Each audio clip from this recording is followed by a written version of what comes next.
Ngayong araw guys ay nasa pambot na kami ni Hidin Agüetas dahil magkilaw kami ng isdang danggit na nakuha niya sa pangharas ng isda.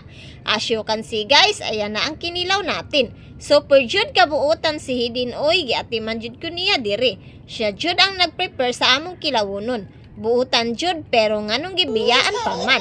Asa siya nagkulang. Sa puntong ito, bisihay jud in town ng atong Hidin. At ngayon, pinusa na ang limonsito at ayan na ang kinilaw natin fresh from the sea.